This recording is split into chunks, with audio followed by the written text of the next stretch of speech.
Oh boy. Finally, Kingdom Hearts 3. I've been waiting for this game for like 15 years. 10:30, play for a couple hours, get up in the morning, record that cool video I was thinking about doing. Let's do this.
And done.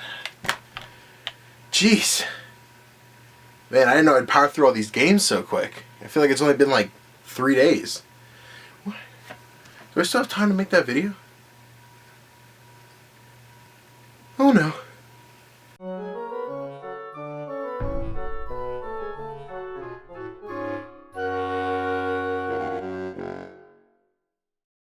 Hey guys, Danny here from the Couch Gnomes with another video for you today. 2019 has an amazing lineup of games that have already released and are still yet to come. Now, I wanted to make this video a little bit earlier in the year, but games like Kingdom Hearts, Far Cry New Dawn, and Anthem really kept me from doing that. But now that we're a little bit past the first quarter of 2019, why not talk about the games I'm excited for the rest of the year? Now before we get started, one thing I want to point out that this list is only going to contain games that officially have release dates of 2019. So anything like Ghost of Tsushima, Death Stranding, and The Last of Us will not be on this list. Now there are so many games coming out this year that I would love to talk about, but there's just too many. So I'm going to start the video off with a couple honorable mentions, and we'll go from there.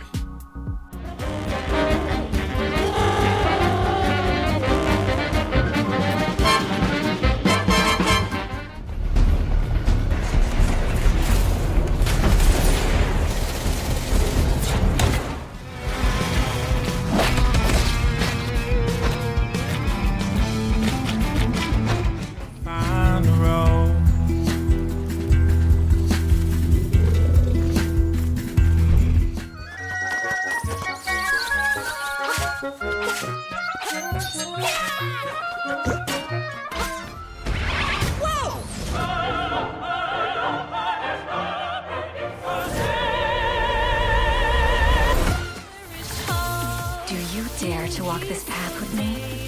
One misstep, and we fall to our ruin.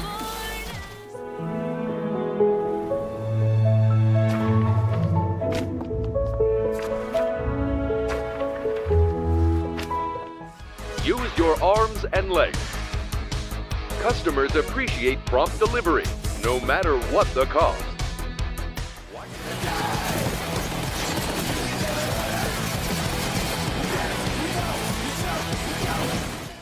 Okay, now that we got to look at those guys, now we're going to talk about the 10 games that I cannot wait to play and have not been able to stop thinking about coming in 2019. The first game I'm excited for is Falcon Age. Falcon Age is actually coming out really soon, possibly before I can even get this whole video recorded, edited, and uploaded. And it's also the only VR game on this list. Falcon Age is a single-player action-adventure game where you tame a falcon with the goal to teach it to hunt, gather, and fight evil robot colonizers. I'm really excited about this game because it gives me a really good reason to break the VR back out, because it's been boxed up for a while to save space in my room. So the premise of the game seems fairly simple, but what I'm really excited for is the customizations they're going to give you for your falcon. You can give your falcon different hats, scarves, all kinds of different accessories. And you can even give your little feather friend a fist bump. Or claw bump, I guess? I don't really know how that works. Falcon Age is currently set to release on April 9th, 2019.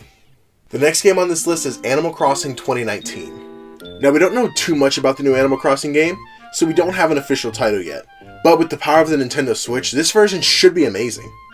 Sometimes I feel like I never really got to invest as much time as I wanted to in Animal Crossing New Leaf back on the 3DS. But I think on the Switch I'm going to be able to play way more this time around.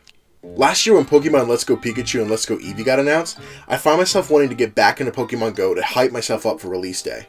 And I could easily see myself doing this with Animal Crossing Pocket Camp while we wait for the new game. Now, I've had quite a few ideas of what I'd like to see in a new Animal Crossing game, but there's just so many to list in this video, and we have other games to talk about. But if you'd like to hear my thoughts on Animal Crossing 2019, you can go check out the video over on Princeton Digital Media. Me and my friend John sat down and did a podcast about what we want to see in the new Animal Crossing game. And I'll be sure to put the link in the description below if you guys want to check it out. And trust me, you do. It's freaking Animal Crossing. So until Nintendo decides to give us some more news on what's to come in the new Animal Crossing, we're gonna have to sit and think about what Tom Nook's gonna have his hands full with while the Mayor and Isabelle are off smashing. Like in Smash Bros, I mean. But do you think? No way. But maybe. The new Animal Crossing is set to release sometime here in 2019. The next game I want to talk about is In the Valley of Gods. Firewatch was an underappreciated game from 2016. I love how connected I got to the characters and their backstories, how I got to grow with them and see how their relationships unraveled. And the somewhat dense yet open world of Firewatch left those with the exploratory mindset loose to discover hidden treasures all around the national park. And that's why I'm excited to see what Campo Santo brings next within the Valley of Gods. It's a first-person adventure game that takes place in 1920s Egypt. According to an article by Charlie Hall at Polygon, quote, players will take on the role of an explorer and filmmaker who's trying to uncover a seemingly impossible discovery and an incredible film, end quote. I'm very much looking forward to another experience with the same level of storytelling, but with a lot more mythology involved. In the Valley of Gods is slated to release in 2019. The next game we're going to talk about is Doom Eternal. Doom from 2016 was my very first Doom game. I came home to it every day, pulled on my headphones, and went hard on some demon slaying. So when Bethesda had an E3 conference last year, and y'all were waiting to hear about Elder Scrolls and that turd of a Fallout game, I personally was more content with looking forward to news on a Doom sequel. I'm excited for all the new weapons they've been showing off, including the grappling hook, the wrist blade, and that badass sword at the end of the announcement trailer. But more than anything, I'm excited to meet all the new demons we're going to get to fight, so I can learn how to squish their skulls and squeeze the living hell out of them. Pun fully intended. Doom Eternal is set to release later this year. You know, now that I'm saying it all out loud, a lot of these games don't have concrete release dates.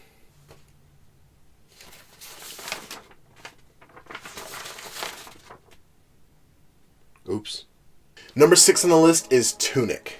Tunic is one of those indie games I feel like I've seen on the internet for like 20 years and it's still not out. However, that doesn't make me any less excited for it. Tunic is a top-down isometric adventure game where you play as a little fox and you have to take your sword and slice up enemies and find treasure. Tunic is currently shaping up to be an Xbox One console exclusive, which makes it one of the 2 games on this list that give me a reason to dust off my good old Xbone to play some games. But hopefully with this new friendship Microsoft has going on with Nintendo, I'll be able to play Tunic on the go in the future. This little game is developed by one man, Andrew Schuldice. Schuldice? My name's Andrew Schuldice. And Andrew says that Tunic is inspired by certain classic triangle-seeking games, i.e. Cobra Triangle. I'm just kidding. Nobody's ever played that game. Tunic is scheduled to release before the end of the year. Hopefully for real this time. Starting off the second half of the list, we're going to talk about Luigi's Mansion 3. Another Nintendo game for this year that we don't know much about, but at least we know more than Animal Crossing. I played through Luigi's Mansion on GameCube for stream back in October of 2018, and I think because I did that, I'm more excited for this game than I would have been if I hadn't played through it again.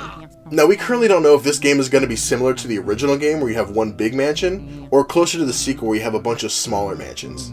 But what we do know is that Polterpup is going to be back, and that's all I need. Now, fingers crossed he also shows up in the next Mario Kart game.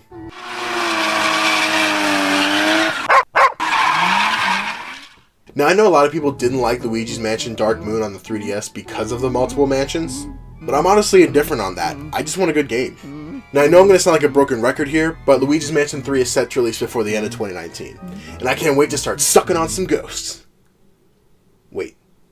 Ori and the Will of the Wisp is the next game I want to talk about. Ori and the Blind Forest was a game I really wanted to play back when it launched, but I didn't have an Xbox One or a PC to run it. But then I finally got an Xbox One, and Ori alone was worth the price of admission. The original game is beautiful both in its visuals and the music, and it looks like the sequel's about to double down on those features.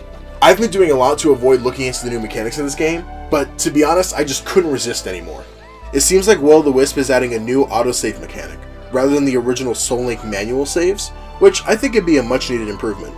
The other big change is that the skill trees from Blind Forest are being exchanged for a shard system that I'm seeing being compared to that of Hollow Knight. I'm not entirely sure how I feel about this yet, but I'm sure with a few hours into the game, I'll get used to it, if not fall in love with it. And of course, the best part of this game is that we get to play as the adorable Ori again, and we get to bring our new little owl brother along for the adventure. I can't wait to have my heart broken all over again when this game releases later this year.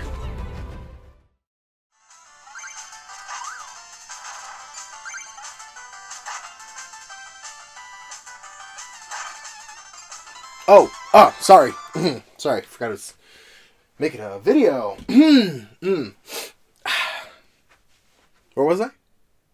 As we're reaching the top of this list, number 3 is Shovel Knight King of Cards. Now this one's a little bit different because it's more of a DLC expansion than a full game, but it is still a full game because they remake the campaign with a new character, so I'm going to allow this one. Now if there's a game I own on the most platforms, it's Shovel Knight. From the 3DS, the Wii U, the Switch, the PS4, the PS Vita, and the Xbox One.